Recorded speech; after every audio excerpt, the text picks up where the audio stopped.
Good morning, Nigeria. As always, and especially on this Friday morning, TVC has a finger on the pulse and our eyes on the streets. And here on this segment, we like to bring you trending stories that are shaping the world that you and I live in. We begin today with some sad news. Wrestling fans around the world are mourning the loss of one of the sport's most iconic figures.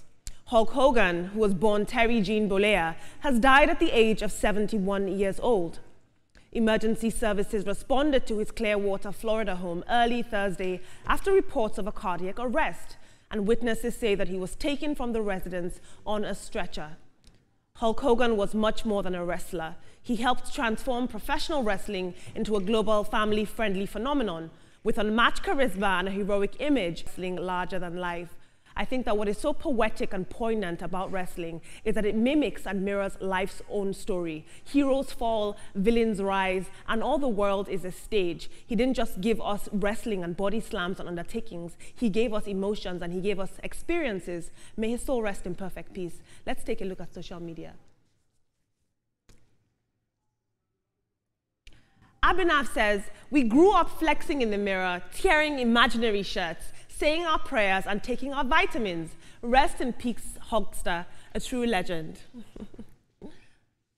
And Numbi says, "Hulk Hogan wasn't just a wrestler. He was a living totem, a roar in a bandana. He turned the ring into legend, his voice into anthem. Today, silence falls like a final bell, but his aura still body slams time itself. Rest in peace, the Hulkster, the immortal champion."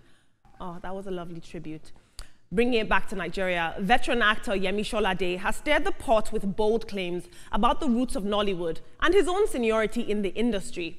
In a now viral video, Sholade declared that he predates Peter Doche in the movie scene and argued that the Yoruba film industry laid the original foundation for what is now known as Nollywood.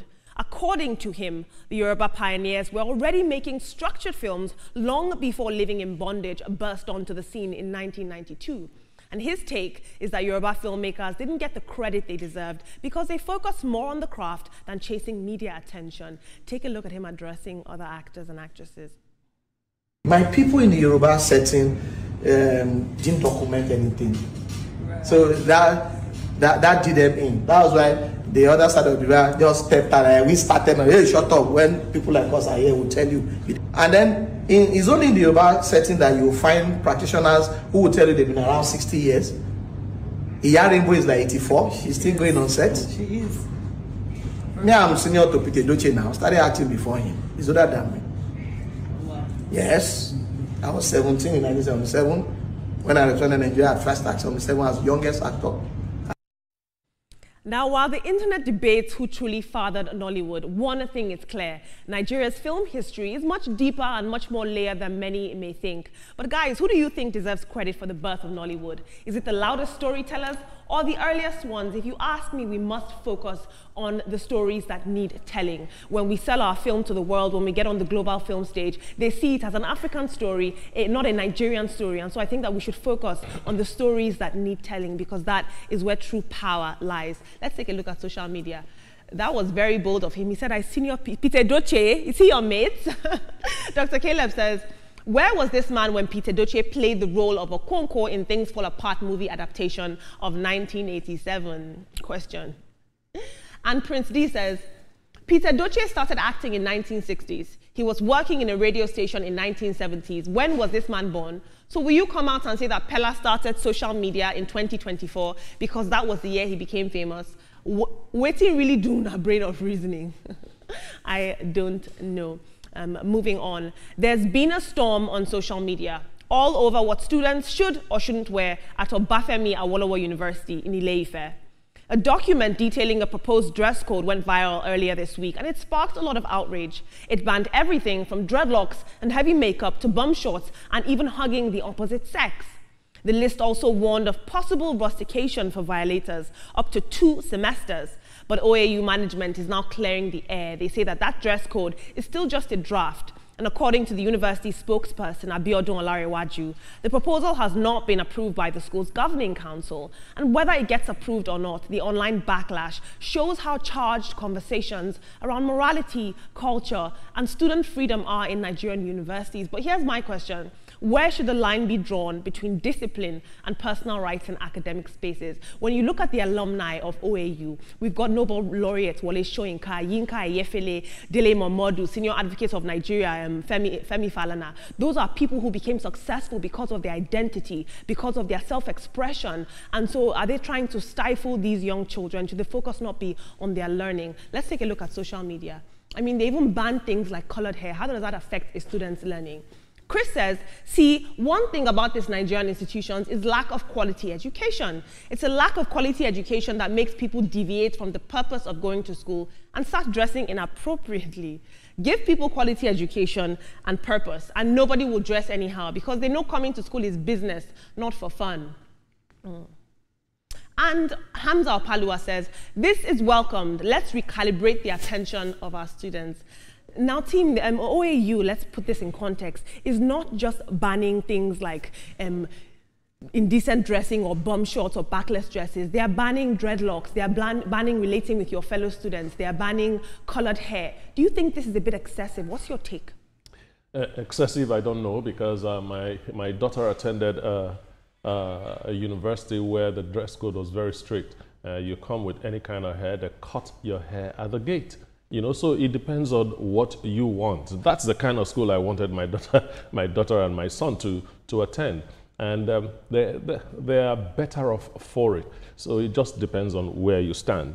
Yemi Sholade, they say when you have to remind your wife that you are her husband, then there's something very wrong. Because she knows you are her husband already. We all know that the Yoruba film industry started far away before the regular Nollywood started. Yes, we know that. You didn't need to harp on it. And where the question mark is that in acting, you are Pete Edochie's senior. I can't say anything about that because I have not checked it yet. Hulk Hogan, what I remember is that warning he gives to you before he knocks you out. We are going to miss that guy a whole lot. He brought finesse, he brought showmanship. Your power. Another one. I hope he rests in peace. Unfortunate how he passed, having a heart attack, and then he died just like that. And I hope that the Lord comfort his family and give them the fortitude to bear the loss. Talking about OAU, the likes of Falano and Co., they didn't say, the school did not say you cannot go ahead to perhaps do your activism and all of that. They have seen something and they decided to put measures in place. And if you are not satisfied, then you leave. I believe it's that simple. But these days you hear people talk about my expression and all of that. That is what brought us to the level where we are. And we are seeing the level of moral decadence in the society. If parents cannot do it and schools decide to put that measure in place, if any student does not want to stay, then they should ask their parents to take them out, or they face rustication. So the measures is by the school. How did it leak out will be the next question. For Yemi Sholade, he's saying, yes, we remember Roberto Gunde, Ade Love, and all of that when they were doing their stage plays, early years. And like you rightly said, Etoma, the Yoruba industry started and they were focused on stage plays and all of that. And then we know that Peter Edochie, Things Fall Apart, was in the 1980s, I think. It was a series, and that was when he became popular. He did not need to speak about that or make, what point was he trying to achieve? I do not know, but maybe he's trying to educate people on how things were before they got to where we are right now. All right, and I'll pick up with OAU. I stand with OAU because sometimes I say the way you see students dressed to school is just unimaginable. And Olamide, you mentioned we're talking about bomb shots. We're talking about, you know, some things that they wear that are just not appropriate. So if the school is telling you that there's a particular way they want you to look, you need to look decent, I feel like it's a step in the right direction. If you want to wear bomb shots and all of that, you can do that in your house. But when you get to school, it's a public place. You are there to learn, and your appearance matters. I know a lot of people will say that, oh, what does colored hair have to do with learning? What does what you wear have to do with learning? But we have other people in the school too as well. So decency is key. If you don't agree with it, you better just opt out. But I love what OAU is doing, and I think that hammering on how people look is very important, because sometimes we do take it overboard. We just look anyhow and appear in the presence of people, and that is not right. Well, moving on to the story, Peter Doce will always be a legend to me. And sometimes I wonder why we're having these conversations. At the end of the day, it's one movie industry. At the end of the day, we are one. So why are you saying who started who started this? You are a legend in your own right. Peter Doce is a legend in his own right. I don't think it was right to come out and say that, especially mentioning the name of Peter Doce, who we all respect very well. We love you, you do a good job, but Peter Doce also does a good job. We need to stop the comparison and just know that we're one. If the Nigerian movie industry goes forward, it's for all of us, not for one person. And to Hulk, may he rest in peace. I don't really like wrestling. I'm a very soft girl, no wrestling, so may he rest in peace. Show me your power. No, I have no power, please. Team, I don't know. I've got to disagree. I don't know if dreadlocks are the best or the most decent metric for morality, but hey, thank you for your submissions as always.